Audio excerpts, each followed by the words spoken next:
Let's get right into it. Deep inside the human body, a silent, catastrophic shutdown is taking place. Millions of people are walking around with a cellular infrastructure that is slowly, quietly closing its doors. It's literally rejecting the very fuel it needs to survive. In this explainer, we're exposing an unseen biological crisis happening at the microscopic level. It's a crisis that goes largely unexplained in a standard 12-minute doctor's visit. We're going to look strictly at the clinical evidence today to uncover 10 precise biochemical antidotes capable of reversing this cellular failure. 180 milligrams per deciliter. Now that's not just some random number on the routine lab report. For a mature patient staring down a fasting glucose reading of 180, that's staring down a systemic physiological emergency. It's the terrifying threshold where the standard medical response often mandates this escalating dependency on severe medications. It drives a patient up a pharmaceutical ladder that can feel, quite frankly, impossible to climb back down from. It's a massive red flag that the body's fundamental metabolic engine is critically failing. To really understand this terror, I want you to imagine pressing the gas and the brake at the exact same time, in a flooded cardiovascular engine. That's what's happening. Your cells are violently shutting their doors to insulin. And the tragic irony here, your cells are literally starving to death, while simultaneously drowning in this ocean of toxic, free-floating glucose and unutilized insulin. The system isn't just broken, it is suffocating on its own excess. So this state of complete biological gridlock is what we call insulin resistance. When inflamed cells go completely deaf to insulin's knock, your pancreas panics. It literally goes into overdrive, compensating by pumping out even more insulin.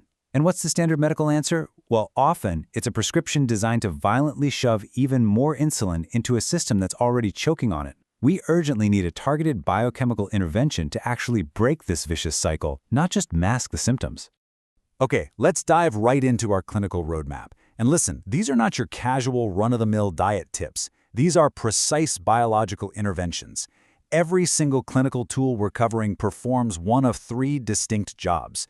We're either slowing the aggressive sugar flood, cooling the deep-seated cellular inflammation, or forcefully waking up dead insulin receptors. We are talking about compounds that communicate directly with your endocrinology to fix the absolute root of the crisis. Phase 1. Slowing the sugar flood. Right. So before we can even begin to repair the cellular doorways, we have to deploy immediate biological brakes. We absolutely must stop the violent, uncontrolled surge of glucose crashing into the bloodstream, because that's the very surge triggering the pancreas's panic dump of insulin in the first place. The biochemical sequence here is just fascinating. When you ingest the galactomannan found in fenugreek seeds or the dense soluble fiber in chia seeds, it hits the water in your stomach and rapidly swells. It deploys this thick, microscopic biochemical net that physically wraps around carbohydrates. This net completely chokes off the sugar flood, forcing the glucose to just trickle safely into the bloodstream over hours rather than violently spiking in minutes. Next up is the avocado. Now, adding just half an avocado to a starchy meal doesn't magically remove the carbohydrates, obviously, but biochemically, it acts as a highly effective mechanical brake pad. The monounsaturated fat significantly softens the blow of digestion, so instead of a devastating spike, the glucose climbs gently. This directly improves your overall cellular insulin sensitivity while keeping you completely satiated. It's a real game changer. Then we have lentils, or what we can call the cellular anchor. Just look at this unique structural architecture. They're packed with resistant starch, heavily wrapped in soluble fiber, and they act as a potent plant protein delivery system. Clinically speaking, simply swapping out an empty starch like white rice for lentils can reliably and permanently flatten a mature patient's 3-month A1C average. It does this by creating a steady, hours-long glucose release. Moving on to Phase 2, waking dead insulin receptors. Okay, once we've successfully slowed the flood, we need to deploy powerful compounds designed to actively repair those damaged cellular doorways. We're literally forcing the deaf, unresponsive receptors to wake up and grip glucose tightly once again.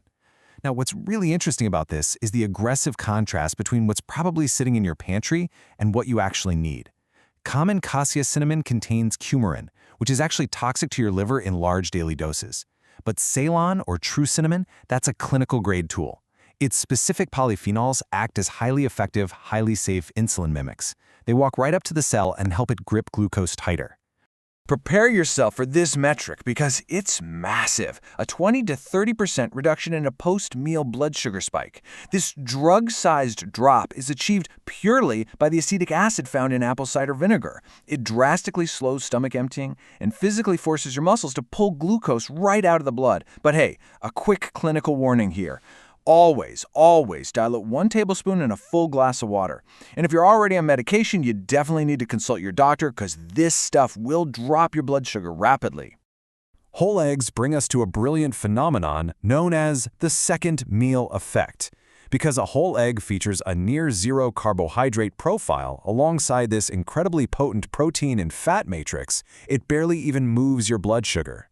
But the real clinical magic here is that starting your day with this matrix will biologically steady a patient's blood sugar all the way into the afternoon. It literally blunts the spike of your next meal. How amazing is that?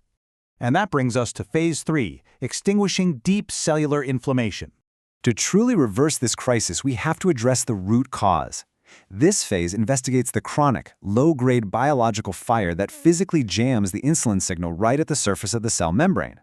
If we don't extinguish this unseen inflammation, those cells, they're going to remain death forever. Systemic inflammation is literally the silent killer of insulin sensitivity. Now, wild salmon and mackerel are clinical powerhouses here.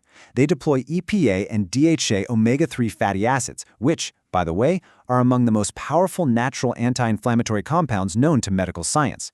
They actively repair the damaged cell membrane, quieting that inflammatory noise, so the insulin receptor can finally hear the signal again. And this brilliantly illustrates the dual action power of walnuts. Just a mere quarter cup of raw walnuts delivers polyunsaturated fats and plant-based omega-3s that actively shield and repair the endothelium. That's the super delicate inner lining of your blood vessels. But simultaneously, they drastically lower the fasting insulin strain on an overworked pancreas. It's a total win-win. Now here is one of the most highly underused clinical tools in existence, 3-day-old broccoli sprouts. They contain a sulforaphane concentration 50 to 100 times higher than mature broccoli. So why does this matter to us? Because this specific compound targets the physiological terror of waking up with aggressively high fasting blood sugar. It goes directly to your liver and straight up shuts down its rogue overnight glucose factory. Let's move to the clinical recovery protocol and see how this all builds together. We're going to look at a rapid clinical case study that proves the undeniable structural efficacy of stacking these exact biochemical interventions together. Just track this recovery trajectory of a mature patient facing severe medication dependency. By stacking these tools, within week 1, fasting glucose numbers totally plummet. By month 3, working alongside her doctor, her second medication is completely eliminated. And by year 2, her A1C is permanently stabilized. This proves that reversing insulin resistance at the cellular level isn't just some temporary band-aid, it's a permanent, structural repair of the metabolism. So the crucial point to take away is this 5-step clinical action plan. You're not starving the body, you are simply handing insulin its job back. By swapping empty cereals for eggs and avocado, utilizing fenugreek, Ceylon cinnamon, diluted apple cider vinegar, and integrating lentils and fatty fish, you're systematically rebuilding those cellular doorways. But remember, always deploy these powerful changes under careful medical supervision, especially if you are currently on any medication. We've explored how to control the glucose you consume, but this leaves us with a terrifying physiological mystery. Many patients fast all night, strictly controlling their diet, only to wake up with dangerously high blood sugar. Why does your liver quietly flood your system with toxic sugar while you sleep, even when you haven't eaten a single bite? The hidden nighttime mechanisms of your own biology are both alarming and absolutely vital to understand. Until next time, keep questioning what's happening right beneath the surface.